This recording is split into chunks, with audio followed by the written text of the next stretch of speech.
ಬಳ್ಳಾಳರಾಯದುರ್ಗ ಕೋಟೆ 1ನೇ ವೀರ ಬಳ್ಳಾಳ ಮತ್ತು ಅವನ ಸಹೋದರರು 12ನೇ ಶತಮಾನದಲ್ಲಿ ಈ ಕೋಟೆಯನ್ನು ಕಟ್ತಾರೆ.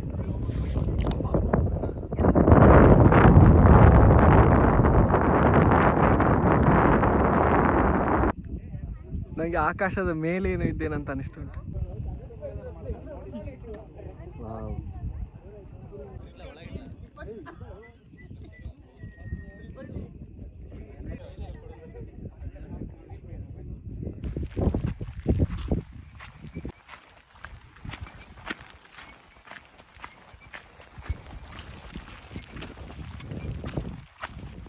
ಮಳೆಗಾಲದಲ್ಲಿ ಇಲ್ಲಿ ಟ್ರಕ್ ಮಾಡೋ ಮಜಾನೇ ಬೇರೆ.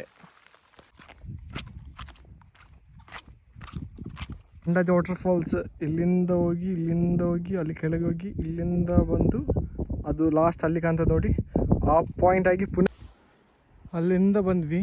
ಅಲ್ಲಿ ಕೆಳಗೆ ಹೋಗಬೇಕು, ಕೆಳಗೆ ಹೋಗಿ ಪುನಃ ಇಲ್ಲಿ ಬಂದು ಇಲ್ಲಿಂದ ಪುನಃ ಈಗ ಹೋಗಿ ಅಬ್ಬ ಅಲ್ಲಿ ಲಾಸ್ಟ್ ಕಾಣ್ತದ, ಅಲ್ಲಿಗೆ ಹೋಗಿ ಅಲ್ಲಿಂದ ಕೆಳಗೆ ಹೋಗಬೇಕು, ಮತ್ತೆ ವಾಟರ್ ಫಾಲ್ ಸಿಗೋದು.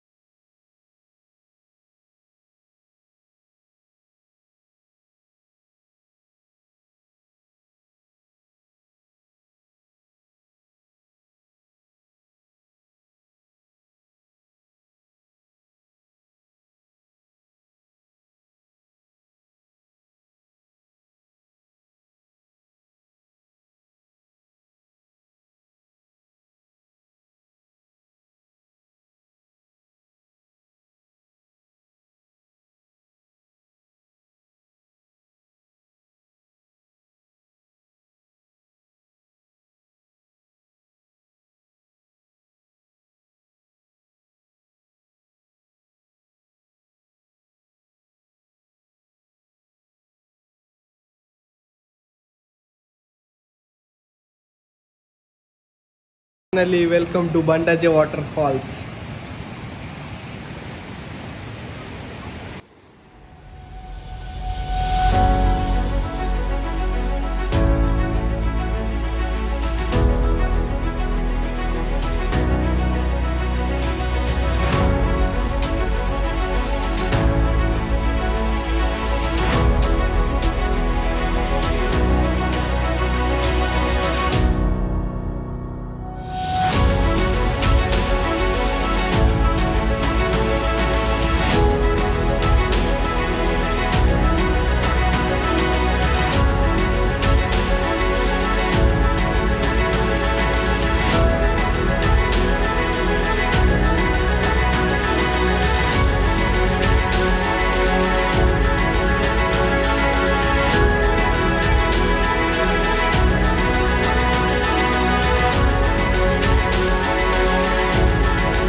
ಬರುವಾಗ ಮರಿಬೇಡಿ, ನೀರು ತೊಗೊಂಬನ್ನಿ, ಮತ್ತು ತಿನ್ನಲಿಕ್ಕೆ ಫುಡ್ಡು ಸ್ನ್ಯಾಕ್ಸ್ ಏನಾದರೂ ತೊಗೊಂಬನ್ನಿ.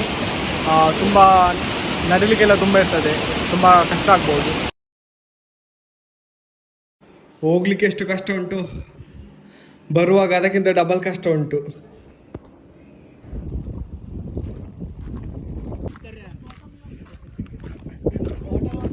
ಏನಾದರೂ ಕಾಲು ನೋವು ಆಗ್ಬೋದು ಅಂತ.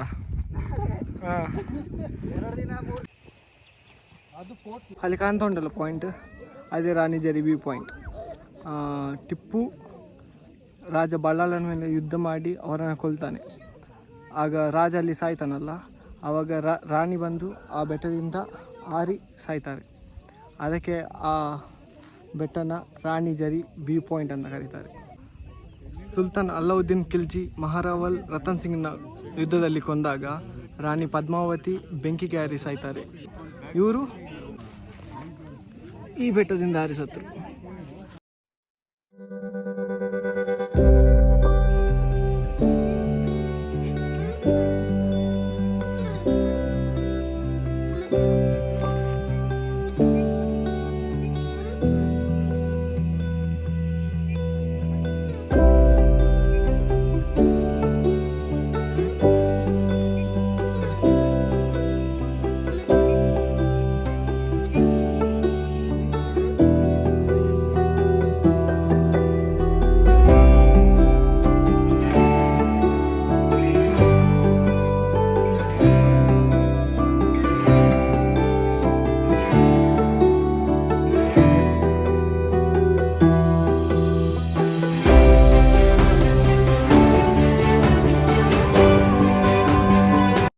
ಬೆಳಿಗ್ಗೆ 6 ಗಂಟೆಯಿಂದ ಸಂಜೆ 6 ಗಂಟೆ ತನಕ ಸಹ ಇದು ಫಾಲ್ಸ್ ಓಪನ್ ಇರ್ತದೆ. ಟ್ರೆಕ್ಕಿಂಗ್ ಎಲ್ಲ ಎಂಟ್ರಿ ಆಗ್ತೇವಲ್ಲ ಅದು ಕ್ಲೋಸ್ ಆಗ್ತದೆ 11 ಗಂಟೆಗೆ. ಸೊ ಆದಷ್ಟು 11 ಗಂಟೆ ಒಳಗೆ ಬನ್ನಿ. ಬೆಸ್ಟ್ ಅಂದರೆ ಬೆಳಿಗ್ಗೆ 8-9 ಗಂಟೆ ಒಳಗೇ ಇನ್ನೂ ಸಹ ಬಂದರೆ ಇನ್ನೂ ಸಹ ಬೆಸ್ಟ್. ಒಳ್ಳೆ ಎಂಜಾಯ್ ಮಾಡ್ಬೋದು, ವ್ಯೂ ಎಲ್ಲ ಒಳ್ಳೆ ಎಂಜಾಯ್ ಮಾಡ್ಬೋದು. ಬಂಡಾಜೆ ವಾಟರ್ ಫಾಲ್ಸ್ ಟ್ರೆಕ್ಕಿಂಗ್ಗೆ ಬರಬೇಕಾದ್ರೆ ಬಂಡಾಜೆ ವಾಟರ್ ಫಾಲ್ಸ್ ಅಂತ ಲೊಕೇಶನ್ ಹಾಕಬೇಡಿ, ರಾಣಿಜೇರಿ ವ್ಯೂ ಪಾಯಿಂಟ್ ಅಂತ ಲೊಕೇಶನ್ ಹಾಕಿ. ಬರುವಾಗ ಟಿಕೆಟ್ ಇರ್ತದೆ ಪರ್ ಹೆಡ್ ಒಬ್ಬೊಬ್ಬರಿಗೆ 300 ರೂಪಾಯಿ ತನಕ ಇರ್ತದೆ.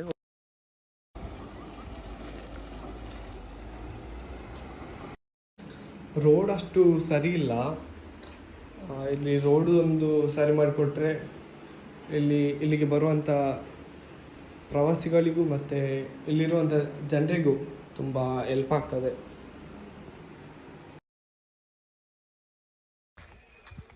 ಟ್ರೆಕ್ಕಿಂಗ್ ಅಂತೂ ತುಂಬ ಚೆಂದಾಗಿದೆ. ಫ್ರೆಂಡ್ಸ್ ಜೊತೆ ಅಥವಾ ಫ್ಯಾಮಿಲಿ ಜೊತೆ ಗ್ರೂಪಲ್ಲಿ ಬಂದರೆ ಬೆಟರ್.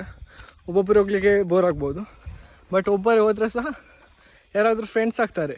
ಆ್ಯಕ್ಚುಲಿ ನಾನು ಒಬ್ಬನೇ ಬಂದೆ, ನನಗೊಂದು ಗ್ರೂಪ್ ಸಿಕ್ತು 4 ಜನದ್ದು 3 ಜನದ್ದು. ಒಳ್ಳೆ ಮಾತಾಡ್ಕೊಂಡು ಫ್ರೆಂಡ್ ಆಯಿತು.